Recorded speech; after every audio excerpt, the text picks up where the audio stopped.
What a finish! Hey, he has done some style. Man, if you remember the absolute magic of the 1998 World Cup, you can probably still hear the roar of the crowd from that legendary final. Welcome to today's Explainer. We are looking at a literally unprecedented 30-year journey. Think about this massive contrast. Back in '98, you had Didier Deschamps lifting the ultimate trophy as the captain of France, securing their very first star.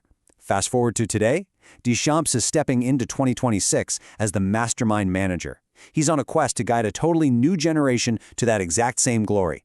It's an incredible legacy that bridges a deeply romantic era of football into a highly engineered future.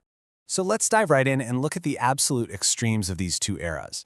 In 1998, France's historic 3-0 win over Brazil completely changed French sports forever. But that success was built so heavily on the romantic magic of home soil.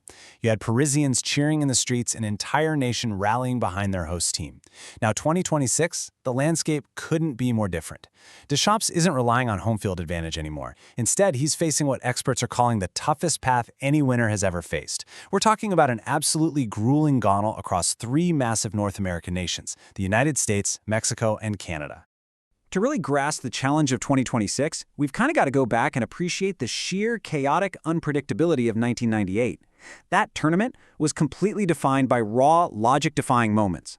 Think about it. You had Zinedine Zidane unexpectedly scoring not one but two headers to beat a heavily favored Brazilian side. You had Dennis Bergkamp pulling off that 90th minute three-touch absolute masterpiece against Argentina. I mean, taking a long ball on the chest, shifting it past a defender, and finishing in a flash? Unbelievable. And what about Lilian Thuram, a defender who scored his only 2 international goals ever in the semifinal to save France? Or Norway's Kjetil Rekdal, stepping up under crushing pressure to sink a penalty that shocked a peak Brazil squad. Back then, the game was just defined by these wild bursts of individual flair and unlikely heroes. And behind the scenes, the contrast is even crazier. Just hours before the biggest match on Earth in '98, Brazil's star player, Ronaldo, suffered a mysterious health episode.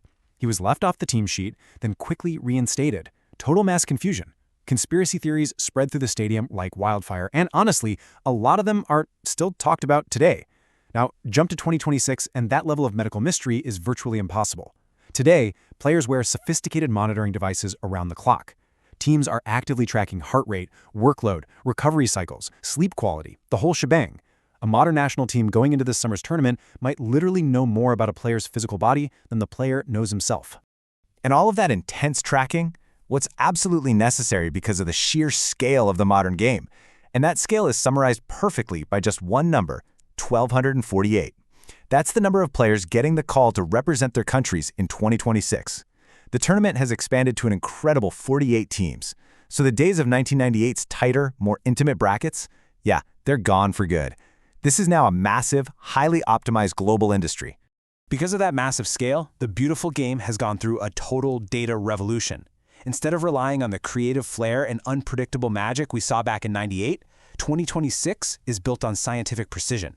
We're talking advanced analytics, mapping out highly complex passing networks. Teams are tracking pressing intensity in real time to completely control the opponent's space. They meticulously manage workload and sprint frequencies to make sure athletes peak at the exact right moment over a really long tournament. And AI-assisted scouting, it allows analysts to study tens of thousands of actions from almost every player before they even step foot on the pitch. It's a huge shift from creative freedom to total mathematical optimization. So what happens when you combine this massive player pool with this hyper-calculated environment? Well, out of those 1,248 highly optimized players in 2026, there are only 22 returning World Cup champions across all the squads. Think about that. In a tournament just flooded with debutants and young talent relying on algorithms, proven championship wisdom, knowing exactly what it feels like to win the ultimate prize, is incredibly rare. It's absolute gold. Which brings us right back to Didier Deschamps and how he's constructing his dynasty. He knows that data alone doesn't win trophies, leadership does. And that is exactly why he is bulletproofing France for 2026 by bringing back his 2018 core to guide this new generation. You've got Kylian Mbappé, the talisman and captain, who knows exactly how to perform on the biggest stage. You have the tireless N'Golo Kanté, the midfield engine providing that essential, grounding experience. And above them all is Deschamps himself. He's using the golden experience of his 2018 winners to impart the exact same wisdom, stability, and leadership that he once provided his own teammates when he wore the captain's armband back in '98. All of this really sets up the central tension of the modern game, doesn't it? Unpredictable beauty versus calculated efficiency. As we look ahead, you kind of have to ask yourself, while the athletes today are physically superior and the tactics are mathematically flawless, have we lost something in the transition? Have we traded the chaotic, romantic beauty that made 1998's unpredictable moments so deeply special for a highly engineered, predictable efficiency?